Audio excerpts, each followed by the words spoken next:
Welcome, everyone, to my pre-launch podcast titled Personal Growth Recipes with your host, Ron Denner. I want to explain my background and personal history and just give you some context of where I've been and how I got to this point in my life. I also want to share my motivations for starting this podcast and what to expect from the upcoming episodes. So a little bit about myself. I'm happily married to an amazing wife, Shirley, and we have 3 grown children. I grew up on a dairy farm in southern Wisconsin with 7 other siblings. We were very blessed to be raised by loving and caring parents. Matter of fact, we would be labeled what would be called now a functional family in today's terminology. My wife and I still live in southern Wisconsin. Matter of fact, an elderly gentleman once asked me, have you lived here your whole life? And my response was, no, not yet. But I've been self-employed most of my adult life, and I've owned an insurance agency for the last 15 years. Now, the insurance business is very, very rewarding financially, but it's also very challenging and very time-consuming.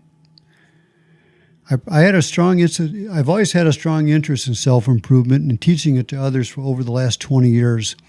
I probably should have been a school teacher, but I do remember going through high school and the crap that those teachers went through, and it kind of turned me off, and I just figured, that's not for me.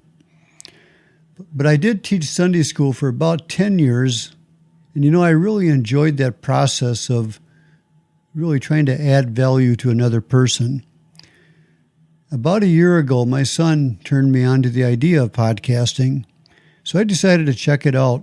And what I discovered was I found it to be really the perfect opportunity to share the knowledge that I've gained over the last 20 plus years. And now, because of a thing called the internet, the ability to share it with other people around the world, literally around the world. Like I said, I'm 60 years old, and I'm also a part of that baby boom generation. You see, life was a lot simpler back then growing up in the 60s and 70s. I remember having 4 television stations to pick from. I can name them: CBS, NBC, ABC, PBS. There was no internet, no Facebook. We had no cable, no satellite TV. And people actually communicated by writing letters, putting a stamp on the envelope and mailing it to a friend. Imagine that. Unheard of today. And also, the family structure back then was much less fractured than it is today. This simpler lifestyle, in my opinion, created a much more fulfilling lifestyle back then. But there's one huge disadvantage that I've observed. The advantage that we have today is much more what I would call a higher quality of life options. These were not even imaginable 30 to 40 years ago. Look at the technology improvements alone. The advances in healthcare diagnosis, people are living longer. The new inventions, just how we treat mental health disorders, on and on. The list goes. I read that the invention of the printing press did more to advance society as a whole than all the time leading up to it.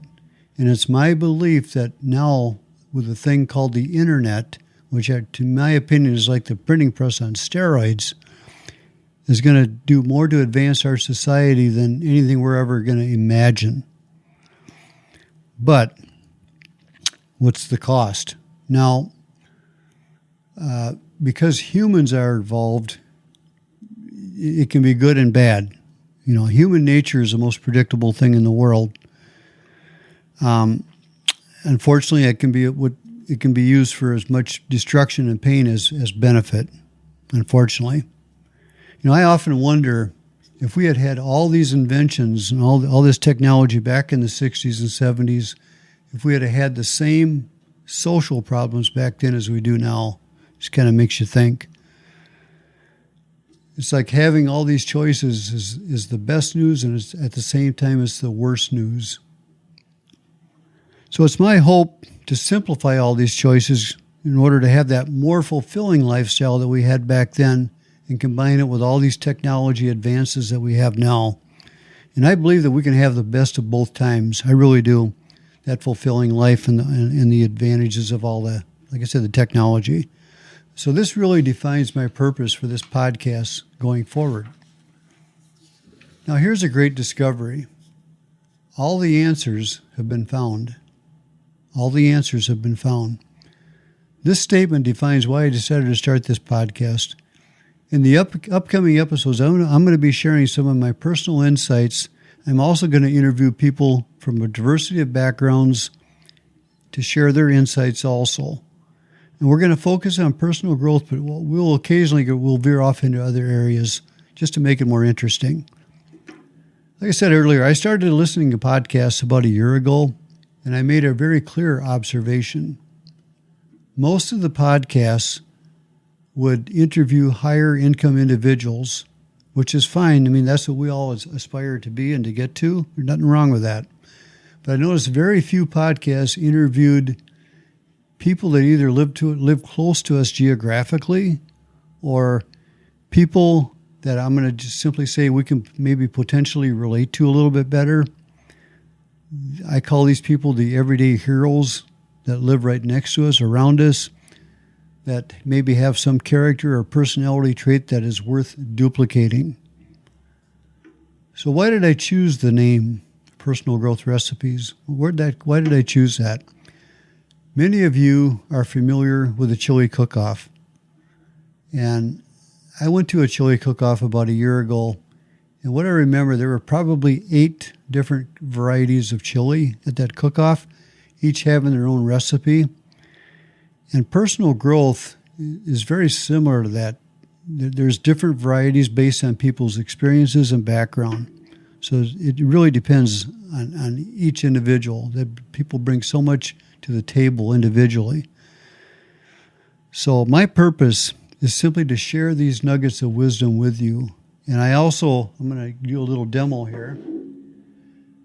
I want you in the audience, I really want you to think of yourself to be a sponge, to absorb the information, apply it in your life, absorb it like a sponge. But I want you to take it one step further.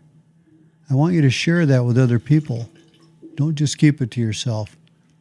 Thank you to our props department for those wonderful props. Now, as we go through this process, I want to stress one important fact. We don't fear change. We fear being changed. We don't fear change. We fear being changed. What do I mean by this? Change is an inside job. It's not an outside. It's an inside job. First, we have to change our thinking and beliefs, and then we change our habits. That's how it works. The best way that I've found to do this is to be what I call a copycat. What do I mean by that? You find people that you admire and respect, ask them what they do, how they do it, and simply copy it. That's it. That's one of the keys to success and just getting more out of life. So this podcast will hopefully do that going forward. Some of the subjects that I'm going to be interviewing in my podcast, some of the subjects I'll be covering will be health and fitness, wellness, gratitude, self-awareness, relationships, spiritual growth, financial principles, what I call the 80-20 rule of life, choices and their compounding effect. And I'm also going to highlight some of the books and material that I've read over the years and share that also, some of those nuggets of wisdom, if you will.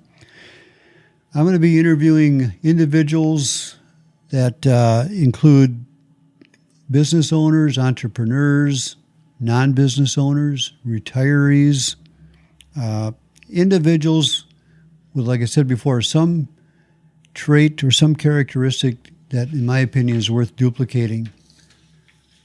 So I want to encourage you to tune into my first podcast coming up tentatively now for mid-February is what we're going to schedule it for, mid-February.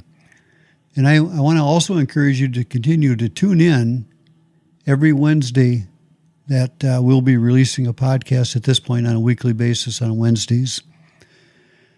You know, Billy Graham was a television evangelist back in the 60s and 70s, and he made two very profound statements I want to share. Someone asked Billy Graham, why is it important to come to church every Sunday? And his response was, the key to learning is repetition. People need to be reminded more than they need to be instructed. And the other profound statement that Billy Graham made was, he spoke to thousands of people when he did his televised ministry. And Billy Graham made a point. He said, my purpose is not to turn people into Christians in an instant necessarily. My purpose is to have them leave here believing that they can change in the next year. That's pretty profound. Because you see, personal growth is not an instant thing. It takes time. It's going to take time. The analogy I would use, it's the crock pot versus the microwave. I want to close with a verse from a song by Jackson Browne. Jackson Browne was a singer-songwriter from the 70s. He had a few hits. This particular song the title is For a Dancer. And the verse, I love, it summarizes what I'm trying to get across here. Just do the steps that you've been shown by everyone that you have ever known, until the dance becomes your very own. Into a dancer you have grown from the seeds someone else has thrown. Go on ahead and throw some seeds of your own, somewhere between the time you arrive and the time you go home. Because in the end, there is one dance that you will do alone. It's a great verse. So I want to invite you to like and share these podcasts and to leave your comments and feedback. And we'll talk to you on my first official podcast coming up approximately mid-February. Matter of fact, I would like you to look me up under the title Personal Growth Recipes on Facebook, Twitter, and Instagram. Once again, that's Personal Growth Recipes. Just look up under Facebook, Twitter, or Instagram. We'll be announcing the first official one, okay? And that's it, folks. Thanks for tuning in. And this is Ron Denner, your host for Personal Growth Recipes, serving up and signing off.